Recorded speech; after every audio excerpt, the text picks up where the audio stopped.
Tu te souviens de ces objets qu'on utilisait tous les jours? Pas il y a 200 ans? Non, il y a juste 20 ou 30 ans. Des objets qui ont été remplacés, oubliés, voire effacés, mais qui, chacun à leur façon, racontaient quelque chose sur nous, sur notre époque, sur nos habitudes. Aujourd'hui, on remonte le temps avec 10 objets cultes de notre enfance et ce qu'ils disent sur notre monde. Le Walkman, c'était l'objet ultime de l'écoute personnelle. Tu mettais une cassette, tu mettais ton casque, et dès que tu fermais la portière du Walkman, tu étais seul au monde. Pas de shuffle, pas de playlist, juste toi, la face A et la patience de rembobiner.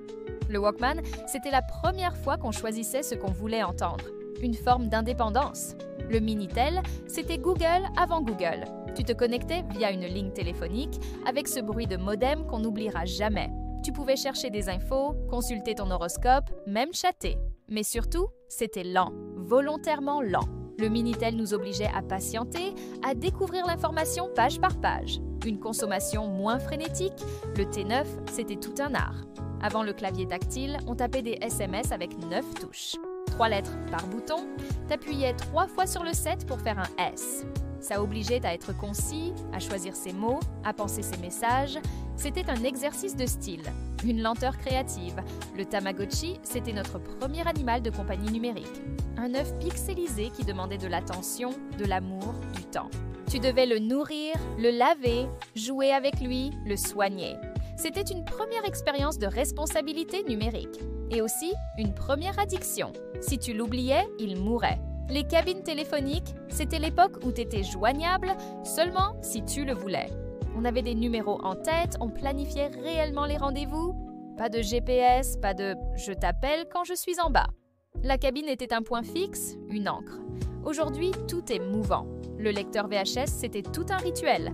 Insérer une cassette, avancer, rembobiner, espérer que personne ne l'a déjà abîmé. Il fallait du temps, de l'attente. Le film était un événement. Il avait du poids. Il n'était pas jetable. Et surtout, il était partagé. Une activité collective, en famille. Les cartes téléphoniques, c'était nos trésors. Ces petits bouts de plastique avaient de la valeur. On les collectionnait, on les échangeait, on en prenait soin. C'était le NFT de l'époque, mais physique. Et chaque appel te coûtait réellement quelque chose, littéralement. Les pubs papier, c'était une autre époque. Avant les pubs YouTube qu'on skip, il y avait des catalogues, colorés, lourds, souvent gratuits, et on les feuilletait vraiment. La pub était plus lente, plus artistique, parfois poétique. On avait le temps de désirer. Les appareils photo jetables, c'était l'aventure. Pas d'écran, pas de preview. Tu cliquais, tu attendais. Parfois 3 semaines pour voir une photo floue. Mais tu l'aimais quand même. Chaque image comptait parce qu'elle était rare. Zéro filtre, juste le moment. Les CD de démo, c'était la surprise garantie. Souvent offert dans des magazines, tu ne savais pas ce qu'il y aurait dessus. Tu découvrais des jeux par hasard. Sans bande-annonce, sans influenceur. C'était la découverte pure, la surprise. Aujourd'hui, tout est classé, recommandé. On ne cherche plus, on est guidé. Ces objets ont disparu. Mais ils parlent encore de nous, de nos rythmes, de nos limites, de nos désirs.